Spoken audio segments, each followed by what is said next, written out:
بڑی اہم آیت آ رہی ہے، آیت نمبر 28۔ کیف تکفرون باللہ، تم کیوں کر اللہ کا انکار کر سکتے ہو؟ کیسے کر سکتے ہو اس اللہ کا انکار؟ وَكُنْتُمْ أَمْوَاتًا فَأَحْيَاكُمْ، کہ تم مردہ تھے اس نے تمہیں زندہ کیا۔ ثُمَّ يُمِيتُكُمْ، پھر وہی تمہیں موت بھی دے گا۔ ثُمَّ يُحْيِيكُمْ، پھر تمہیں زندہ کر لے گا۔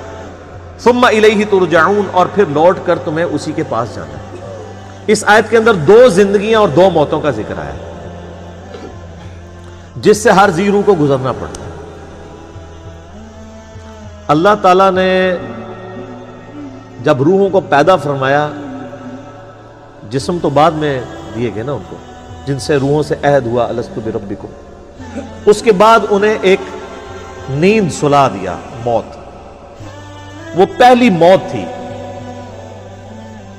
جو ہر ایک پہ طاری ہوئی۔ پھر اللہ تعالیٰ اس دنیا کی زندگی میں اسے ماں باپ کے ذریعے پیدا کرتا ہے، یہ اس کی پہلی زندگی ہوتی ہے۔ اس سے پہلے جو تھی وہ تو روحیں تھی نا، روح اور جسم کے ساتھ تو زندگی یہ بنی نا۔ پھر یہ دنیا کی زندگی گزارتا ہے اور اسے موت آ جاتی ہے، یہ اس کی دوسری موت ہوتی ہے۔ اور پھر قیامت والے دن اسے پھر سے زندہ کیا جائے گا، وہ اس کی دوسری زندگی ہوگی اور وہ ختم نہیں ہوگی، پھر موت نہیں آئے گی۔ اسی لیے سورہ المؤمن پارہ نمبر 24 میں آپ دیکھیں گے کہ کافروں کو جب دوزخ میں ڈالا جائے گا نا، تو وہاں وہ اللہ تعالیٰ سے ایک ریکویسٹ کریں گے، اور وہ کمال کی چیز ہے۔ یہ قرآن حکیم میں دو ہی مواقع ایسے ہیں جہاں پر دو زندگیوں اور دو موتوں کا ذکر ہے۔ ایک تو یہ موقع ہے، اور دوسرا ہے سورۃ المؤمن کی آیت نمبر ہے 11۔ آپ کا یہ جو بلو مصحف ہے اس میں 469 نمبر پیج ہے۔ سورۃ المؤمن سورت نمبر 40، 40 نمبر سورت، آیت نمبر ہے 11۔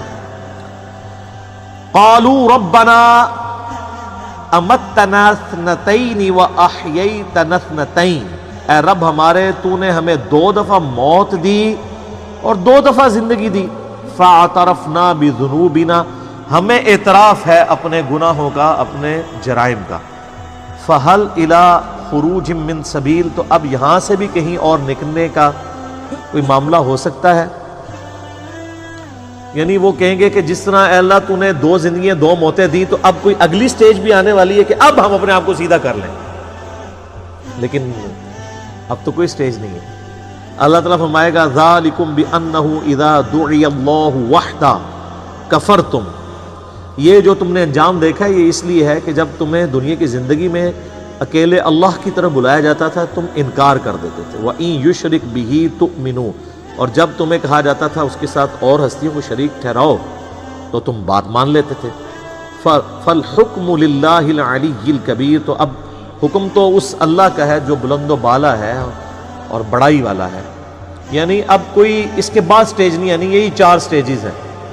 پہلی موت جو اللہ نے ارواح کو سلا دیا، اس کے بعد پہلی زندگی جب جسم دے کے ماں باپ کے ذریعے دنیا میں ظہور ہوا، اور پھر دنیا کی زندگی گزار کے کسی کو جوانی میں موت، کسی کو بڑھاپے میں موت، اور اس کے لیے موڈ کوئی بھی ہو سکتا ہے۔ کوئی ایئر کریش میں مرے گا، کوئی ہارٹ کے فیلئر سے مرے گا، کوئی گردوں کے فیلئر سے مرے گا، کوئی کسی شیر کے منہ میں چلا جائے گا، کوئی روڈ ایکسیڈنٹ میں مر جائے گا۔ ایگزٹ ہر بندے کا اس دنیا سے، تو وہ دوسری موت ہوگی اس کی۔ اور پھر دوسری زندگی ہے قیامت والی، جس کے بعد موت نہیں آنی۔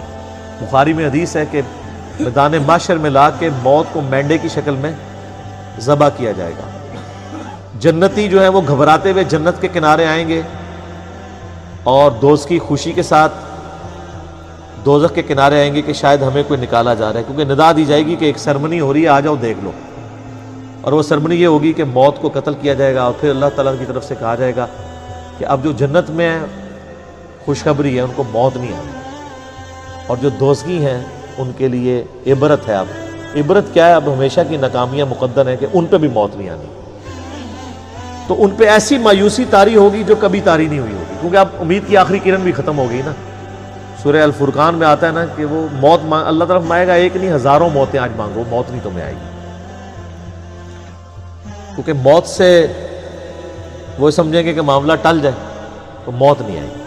اللہم اجرنا من النار، اللہم من احییتہ منا فاحیی علی الاسلام ومن توفیتہ منا فتوفہ علی الایمان۔ تو اللہ تعالیٰ بات ہے پھر زندہ کر کے تمہیں اپنے رب کی طرف لوٹایا جائے گا۔